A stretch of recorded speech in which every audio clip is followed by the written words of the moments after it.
मेरे प्यारे नौजवान साथियों, नमस्कार।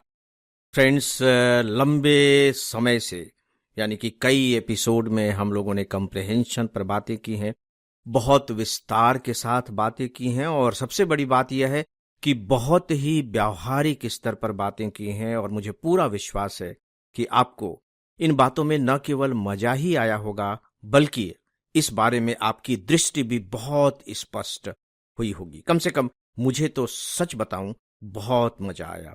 और ये मजा केवल इसलिए नहीं आया कि मैं अपनी बात को बहुत अच्छे तरीके से रख सका हूं, बल्कि उससे कहीं ज्यादा मुझे मजा इसलिए आया है क्योंकि आप लोगों ने अपनी प्रतिक्रियाएं व्यक्त की हैं।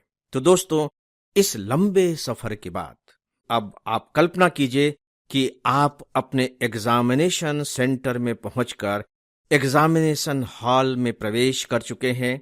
आप अपनी कुर्सी पर बैठे हुए हैं, सामने टेबल लगी हुई है और जो इन्विजिलेटर हैं उन्होंने आपके हाथ में पेपर दे दिया है, जनरल स्टडीज सेकंड का पेपर, और घंटी बज गई है। पेपर सॉल्व करना आपने शुरू कर दिया है।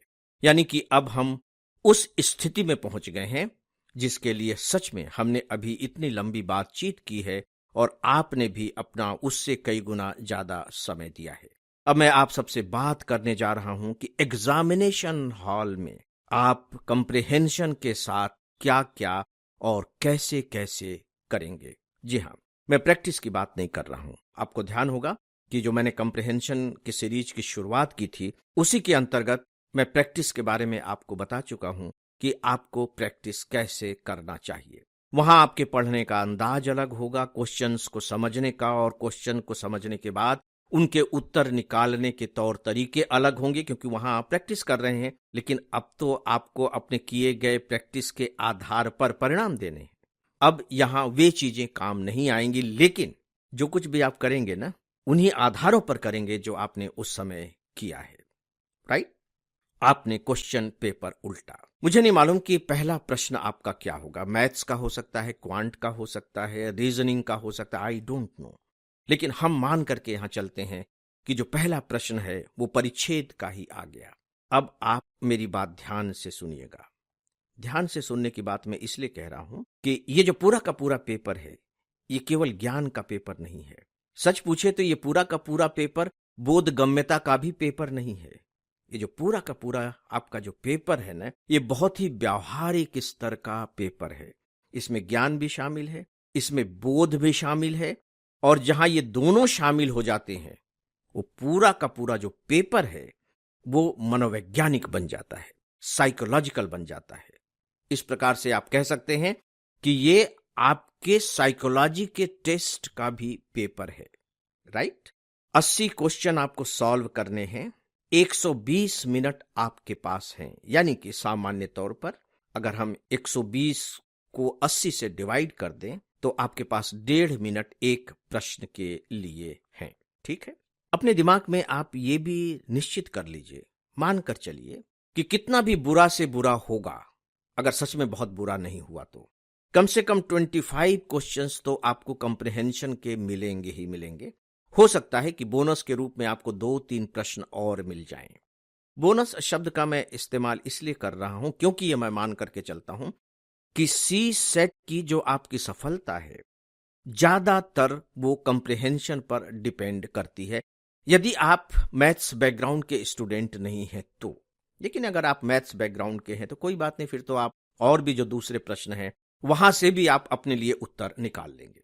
लेकिन फिलहाल हमारा जो जोर है सी सेट के पूरे क्वेश्चन पेपर पर नहीं है, बल्कि सिर्फ कंप्रिहेंशन पर है। राइट? आपको 25 क्वेश्चन सॉल्व करने हैं और आप अपने दिमाग से ये तनाव हटा दीजिए कि मुझे 25 के 25 सही तरीके से सॉल्व करने हैं। मैं रिपीट कर रहा हूं, आपको सॉल्व तो 25 के 25 ही करने हैं।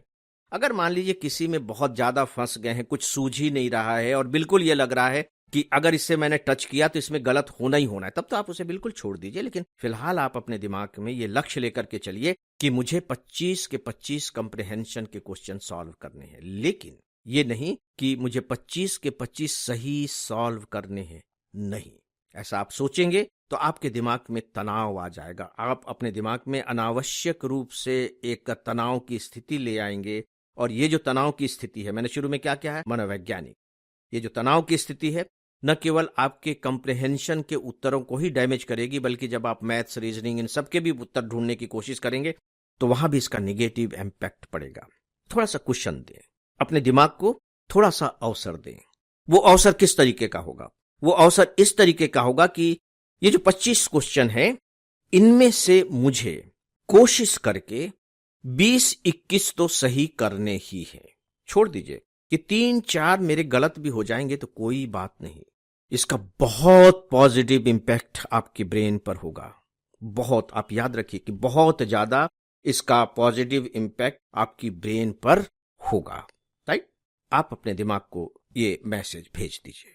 अब आप पेपर सॉल्व करना शुरू कर दीजिए। यहां एक बात मैं और कहना चाहूंगा जो अक्सर स्टूडेंट मुझसे पूछ लेते हैं कि सर ये बताइए कि पहले हम सारे कंप्रिहेंशन के क्वेश्चन सॉल्व कर लें या फिर हम बीच बीच में जैसे जैसे वो आते जाएं उसे हम करें। प्रश्न बहुत सही है। मैंने इन दोनों पर फिर प्रैक्टिकल किया कि इन दोनों में से क्या करना चाहिए। मैंने देखा कि जब मैं सारे कंप्रिहेंशन के एक साथ सॉल्व कर रहा हूं तो जो दिमाग है ना वो गड़बड़ाने लगता है। देखिए, कंप्रिहेंशन में एक परिच्छेद पढ़ रहा हूं, फिर दूसरा परिच्छेद पढ़ रहा हूं, फिर तीसरा परिच्छेद पढ़ रहा हूं, तो पता लगा कि पहले वाले परिच्छेद की कुछ बातें चौथे तक पहुंचते पहुंचते घुस गई हैं, तो स्पष्टता गायब हो जाती है। कहीं न कहीं दिमाग डल भी पड़ने लगता है। एक ही जैसा स्वाद हो रहा है ना, रसगुल्ले के आप कितने भी प्रेमी हो, लेकिन जब लगातार रसगुल्ला खाने को मिलेगा तो आप देखिए कि वो प्रेम घट जाएगा। मैंने पाया कि कंप्रिहेंशन के मामले में मेरे साथ भी कुछ कुछ ऐसा ही हो रहा है। थोड़ी सी ऊब भी होने लगती है, दिमाग चकराने सा लगता है। तो फिर क्या करें? फिर मैंने दूसरा तरीका अपनाया, और वो तरीका ये कि नहीं, मैं एक प्रश्न से सॉल्व करना शुरू करूंगा, क्वेश्चन नंबर 1 से। कंप्रिहेंशन आ गया तो मैं उसे सॉल्व करूंगा, फिर रीजनिंग का आ जाएगा तो उसे सॉल्व करूंगा, और जैसे जैसे प्रश्न आते जाएंगे मैं सॉल्व करते चला जाऊंगा, और इस सफर में जहां भी मेरी मुलाकात कंप्रिहेंशन से होगी मैं उसे सॉल्व करूंगा। तो सच पूछे तो ये जो दूसरा वाला तरीका था ये बहुत कारगर रहा। बोरियत भी नहीं हुई, मजा भी आया, और सबसे बड़ी बात यह है कि जब मैं 10वें प्रश्न को सॉल्व कर रहा हूं जो कंप्रिहेंशन से रिलेटेड है, तो पहले को मैं भूल चुका हूं, दूसरे तीसरे को भी भूल चुका हूं, यहां तक कि 9वां भी उतना स्पष्ट मेरे मस्तिष्क में नहीं है, क्योंकि इस बीच में 2, 3, 4 में दूसरे प्रश्नों से जद्दोजहद कर चुका हूं। भले मैं उन्हें सॉल्व न कर पाऊं, लेकिन मेरा स्वाद तो बदल गया है, या यूं कह लीजिए कि रसगुल्ला खाते समय बीच में मुझे थोड़ा सा नमकीन फांकने का मौका मिल गया। तो दोस्तों, अब जो दूसरी बात है वो ये कि बेहतर होगा कि आप क्वेश्चन नंबर 1 से सॉल्व करना शुरू करें, और जैसे जैसे आपको प्रश्न मिलते चले जाएं सॉल्व करते चले जाएं, और इसी बीच में जो कंप्रिहेंशन हो उन्हें आप सॉल्व करते चलें।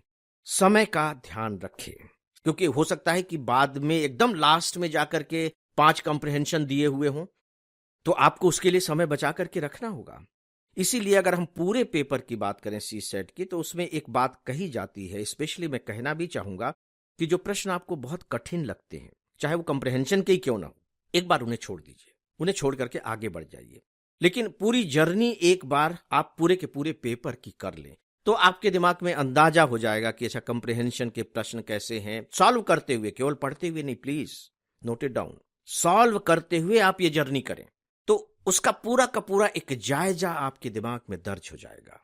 फिर आप सेकेंड राउंड में पाएंगे कि आपका जो दिमाग है वो अगली जर्नी के लिए बिल्कुल स्पष्ट है, आपके सामने अपनी जर्नी का नक्शा है, इसका बहुत जबरदस्त इंपैक्ट पड़ेगा। तो दोस्तों, अब आपने क्वेश्चन सॉल्व करना शुरू कर दिया है, और अगर मैं अब इस पॉइंट पर आता हूं कि आप सॉल्व कैसे करेंगे, तो समय इस बात की इजाजत नहीं दे रहा है, मुझे उंगली दिखा रहा है। बेहतर होगा कि हम इस पर बाद में बात करेंगे, प्रैक्टिकल तरीके से बात करेंगे, वो हमारे लिए ज्यादा फायदेमंद होगा। तो दोस्तों, अब इन्हीं शब्दों के साथ मैं आज के अपने इस टॉपिक को यहीं विराम देता हूं, और इसी के साथ ही आज के इस डेली ऑडियो लेक्चर को समाप्त करने की आप सबसे इजाजत चाहता हूं। नमस्कार।